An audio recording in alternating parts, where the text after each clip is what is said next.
जब खेत में काम करते करते शरीर टूट जाता था तब हमें चाहिए था आग जैसा खाना। मैं एक किसान हूँ, सुबह से शाम तक खेत में काम करता हूँ, लेकिन सूखी रोटी गले से नहीं उतरती और भूखा भी नहीं रह सकता। तब मैंने हरी मिर्च उठाई, लहसुन उठाया और मूंगफली उठाई, साथ में डाल दिया थोड़ा सा पुदीना। इन्हें पत्थर पे पीसा। मिर्च लहसुन इसको छटपटा बनाएगा और मूंगफली उसे नरम रखेगा। मैंने बड़ी मेहनत से सबको एक साथ पीसा, क्योंकि असली स्वाद मेहनत से आता है। फिर नमक डाला और जब इसे रोटी के साथ खाया, थका हुआ शरीर फिर से खड़ा हो गया। इसे कहते हैं ठेचा। क्या तुमने इसे कभी खाया है? कमेंट करके बताओ और सब्सक्राइब करो। युद्ध के समय है, सैनिकों को खाना नहीं मिलेगा तो युद्ध कैसे लड़ेगा? मैं एक सैनिक का रसोइया हूँ। युद्ध चल रहा है और सबको कुछ खिलाना है। हमारे पास आटा, सत्तू और नमक तो है, लेकिन पकाने के लिए कोई बर्तन नहीं है। तभी मैंने सोचा अगर इन सबको मिलाकर लिट्टी बना लिया जाए तब शायद बालू में पका सकते हैं। मैंने वही किया, लिट्टी बनाई और बालू के अंदर डाल के ऊपर आग लगा दिया।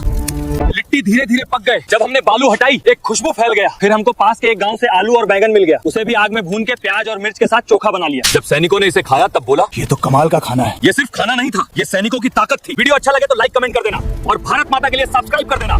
भारत माता की जय। ढेर सारे चावल बच गए, समझ नहीं आ रहा इनका क्या करूं। फेंक दूं तो नुकसान, और ऐसे तो खाया भी नहीं जाता। मैंने बहुत सोचा और चावल में पानी मिला के रात भर छोड़ दिया। पता नहीं मैं सही कर रहा हूँ या गलत। कुछ अच्छा बन जाए तो ठीक, नहीं तो देखा जाएगा। जब सुबह ढक्कन खोली, मैंने देखा कि चावल में से बुलबुले उठ रहे थे। मुझे लगा सब बर्बाद हो गया, लेकिन फेंकने से पहले सोचा एक बार चख के देखते हैं। और जब एक निवाला लिया, मैं हैरान हो गया। पूरे शरीर में ठंडक पहुँच गई। मुझे एहसास हो गया जाने अनजाने में हमने कुछ नया बना दिया। उस चावल को मैंने आलू पिटिका, प्याज मिर्च और सरसों के तेल के साथ सबको खिलाया। ऐसे असम में बना पोइता भात। तुम बताओ इसे तुम्हारे यहाँ क्या नाम से जाना जाता है? वीडियो अच्छा लगे तो सब्सक्राइब करो। आज बादशाह को कुछ नया मिठाई खाना था, लेकिन रसोई में सिर्फ बेसन, घी और चीनी थी। और अगर आज मिठाई खराब हो जाती तो मेरी नौकरी चली जाती। मुझे लगा आज मेरा सर धड़ से अलग होने वाला है। डर के मारे मैंने घी गरम किया, उसमें बेसन डाला और चाशनी तैयार की, लेकिन घोल बहुत तेज पकने लगा। मैं घबरा गया और मैंने उसमें और घी डाल दिया। घोल बदलने लगा, गाढ़ा होने लगा और कढ़ाई छोड़ने लगा। मैंने उसे थाली में डाला और टुकड़े काट दिए।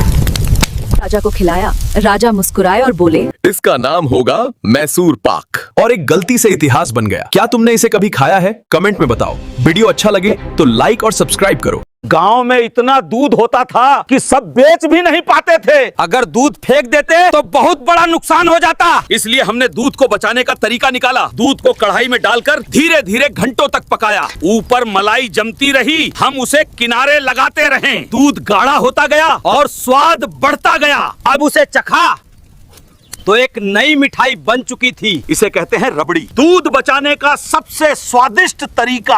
आज बादशाह को कुछ नया मिठाई खाना था, लेकिन रसोई में सिर्फ बेसन, घी और चीनी थी। और अगर आज मिठाई खराब हो जाती तो मेरी नौकरी चली जाती। मुझे लगा आज मेरा सर धड़ से अलग होने वाला है। डर के मारे मैंने घी गरम किया, उसमें बेसन डाला और चाशनी तैयार की, लेकिन घोल बहुत तेज पकने लगा। मैं घबरा गया और मैंने उसमें और घी डाल दिया। घोल बदलने लगा, गाढ़ा होने लगा और कढ़ाई छोड़ने लगा। मैंने उसे थाली में डाला और टुकड़े काट दिए।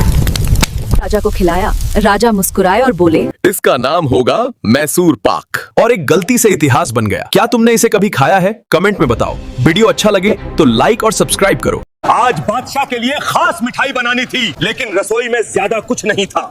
मेरे पास सिर्फ चावल, दूध और चीनी थी और मुझे कुछ नया बनाना था। मैंने चावल को पीसकर दूध में डाला और धीरे धीरे पकाने लगा। दूध गाढ़ा होने लगा और खुशबू आने लगी। मैंने उसमें चीनी डाली और ठंडा होने के लिए रख दिया। जब बादशाह ने खाया, उन्होंने कहा, ये क्या है? मैंने कहा, हुजूर, इसे फिरनी कहते हैं। और ऐसे शाही रसोई में फिरनी बनी। वीडियो अच्छा लगे तो लाइक, कमेंट और सब्सक्राइब करना।